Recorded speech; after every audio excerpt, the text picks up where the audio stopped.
Oh, I didn't see you there. Welcome to the O Wrestling Podcast. I'm your host, CW, and today we're going to take 10 minutes out of our day and talk about why Stone Cold Steve Austin's moveset is perfection. Now, if you are a young buck and haven't watched old Stone Cold Steve Austin's matches, I suggest you go back and watch them. They're not, barn burners, but they were definitely charged and fun to watch.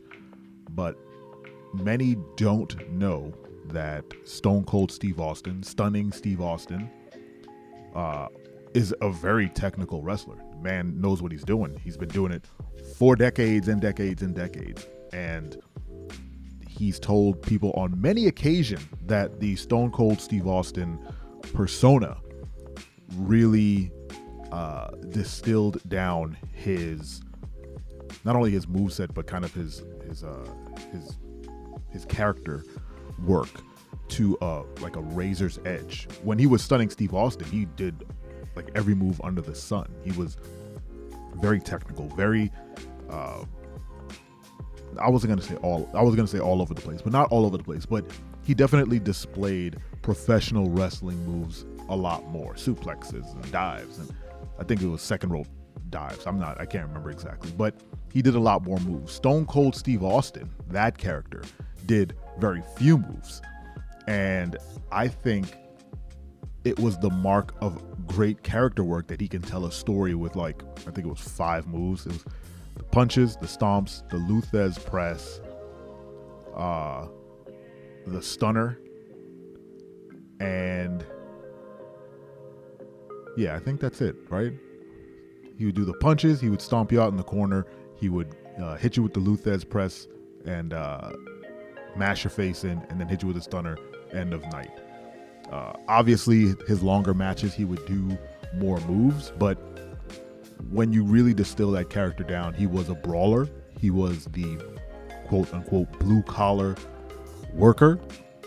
He was beating up his boss. He had a great run. I still think Stone Cold, in that sort of 6-year period, I think it was 6 years, he was the most over, highest grossing, money-making machine that WWE ever had, and that's including like Hulk Hogan and all that stuff. Like Hulkamania was, ran wild for a long time, but Steve Austin packed houses. I mean, if you go back and look at any of those old Raws from the Attitude Era, anytime Stone Cold's music hit, the place would shake.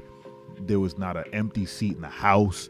I mean, the man packed the rafters. And then, I mean, he was also at a time when like the heaviest hitters were doing work in the company. So, I mean, you can't put it all on Stone Cold, but a lot of it was him. And I say that to kind of really emphasize the perfection of his moveset, because he didn't go out there and do crazy high spots. He had one high spot. His high spot was the stunner. Everyone was waiting for it. I mean, he could stun an entire ring of people. 40 people could be in there, and people would just wait for him to just stun everybody. And everyone in the ring would be looking forward to getting stunned, because it was the marquee move at the time. Name a better move.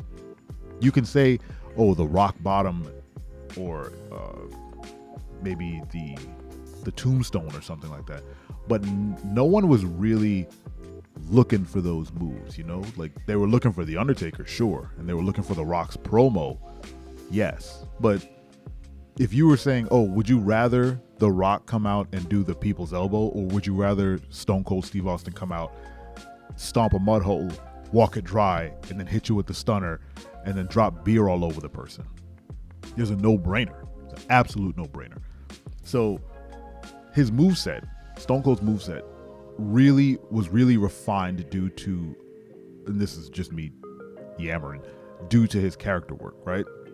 The character of Stone Cold is not a person who would be bothered with a suplex. It's not a person who would ever need to go to the top rope. It's not a person who's going to tie you up and try and submit you. His character is a person who wants to beat the crap out of you. So he's going to put on some boots. He's going to walk to the ring. He's going to make sure he lays hands on you. He's going to make sure he dives on top of you and then punches you in the mouth. And when all that is said and done, he's going to kick you in the stomach. He's going to kick you in that bread basket and then hit you with the stunner. And then it's over. And that's great character work. Someone else who's doing that right now is Roman Reigns. He's trying to kind of whittle down his moveset so that it's just a couple of moves, but they're all spots. They're not high spots, but they are spots in the thing. Like for Roman, people these days are looking for the Superman punch. They're looking for the spear. I don't really know the rest of Roman Reigns' moveset, but I know he's whittling it down. John Cena, not so much. He kind of did everything at all times, I think. Wait, that comment doesn't make sense. John Cena had a lot of moves. There you go. That's what I was trying to say. It's early, y'all. John Cena had a lot of moves, but they would be looking for the AA, the STFU. I think that's what he called it. The signature submission. And then the you can't see me. Like, he had his spots, but he did like every move. He also started doing this weird like second rope bouncing stunner that was very confusing to me. It was a fantastic like attempt at a new move. I applaud John Cena for breaking that out like late in his career. He would bounce off the second rope and hit you with a back spring stunner. I don't see how viable it is, and honestly I would throw it in the pile of impractical moves that professional wrestlers do, but I mean, here we are. John Cena was one of those people who his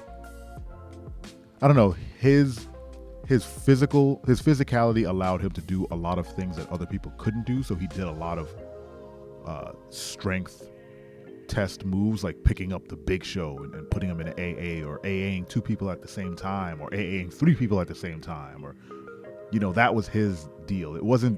John Cena wasn't meant to whittle down his moveset. He was meant to show off his strength. He was meant to be the spectacle, right?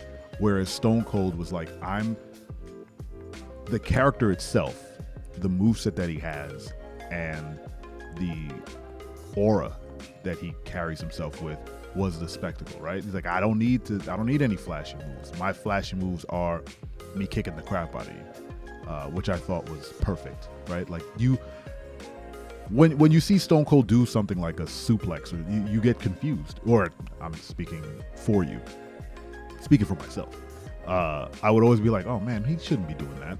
Like it almost breaks the illusion. I think that's why his character and his character's moveset is perfect, because any fat on the bone breaks the illusion.